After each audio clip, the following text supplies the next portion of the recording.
Oh boy, I saw this article and I was like, oh, there's going to be like a fight. There's going to be people complaining, there are people that are going to be happy. It's going to be an incredibly mixed series of opinions that are going to be coming out regarding the fact that Lies of P is getting difficulty options in order to make the Souls-like game more accessible to people. And if there's one thing that's always been a constant argument when it comes to Souls-like games, is whether or not those games should have difficulty options or difficulty sliders. And a lot of Souls-like vets would argue, no, there's no point in having that because the difficulty and the challenge is in fact supposed to be, there. Making things easier and more accessible just removes what makes those games great, is what some people would say.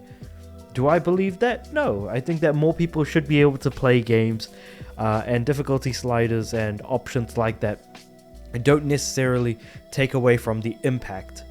Though I'm the kind of person who plays games, primarily gets the trophies and achievements in those games, and normally those trophies/achievements usually are tied to difficulty options anyways, where you have to play like the game on the hardest difficulty, for example, in which case then I'll probably just sit down and start grinding away at the toughest difficulty or whatever I'm asked to do trophy wise.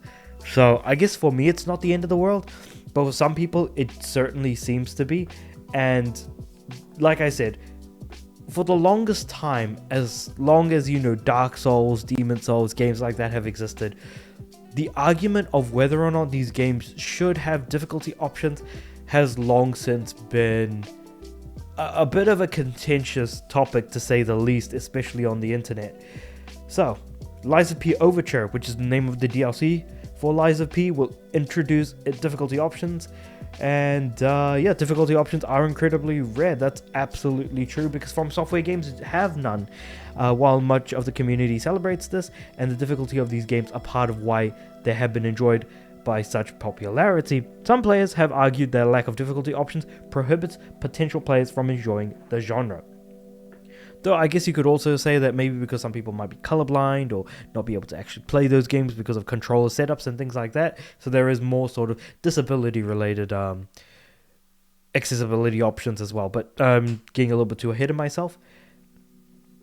Lies of P Overture developer NeoWiz has announced that it will introduce difficulty options, and what the game director Jinwon Choi said is, "We wanted to make sure a wider audience of players could play the game."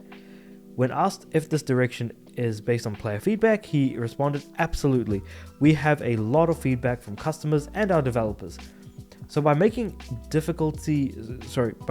development adjustments and introducing these difficulty options, we can offer the experience to different types of players.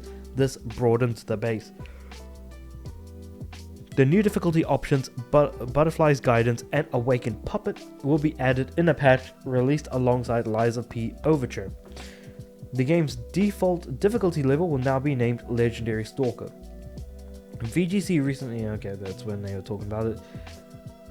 And it's this is new. So, a sequel to Lies of P is currently in development, and Lies of P Overture serves as a great intermission between the two acts. So, yeah. That is interesting to know. So, yes, we are getting difficulty options with Lies of P, and I'm sure there are a lot of people who are not going to be very happy about that.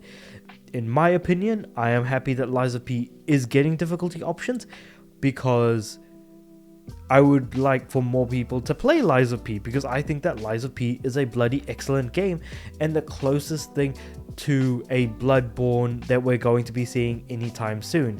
Because as we all know, while Bloodborne was developed by FromSoft, the license is currently under Sony, same with Demon Souls.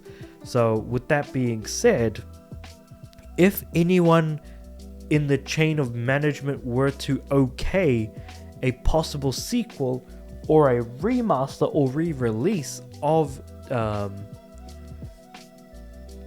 Bloodborne, it would have to be from Sony, and unfortunately that also means that FromSoft have no way of being able to actually say that they want to make a sequel, but actually be able to do it without the permission from Sony. And I mean, the director Miyazaki certainly said as much during multiple interviews. So like I said, this game is the closest we're going to get, and I do want more people to play this game, especially if you are into Bloodborne specifically. Cannot recommend it enough. It's great. So to see Overture, also a DLC for this game, come out, and for it to serve as a bridging point between one and its sequel, which we aren't getting a Lies of P sequel, is just another great thing altogether. So in my mind, the way that I see this is that this story is basically just nothing but positive stuff all around. That being said, I also know that somewhere on the internet there is going to be a lot of infighting going on about whether or not this game should or should not have difficulty options, and a lot of people crying about it too. So with that being said, let me know what you guys think. Do you guys think that Lies of P should get difficulty options? Why not? Because that is certainly almost going, like, it will almost certainly cause some sort of firestorm in the comments if my videos were actually popular enough, but we'll have to wait and see how all of that goes. But with all that being said, however, let me know what you guys think about all of this in the comments below. Like the video if you liked it, subscribe to the channel. I'm aiming for 500 subs by the end of the year. With all that being said, I do upload every day, so I'll see you guys tomorrow.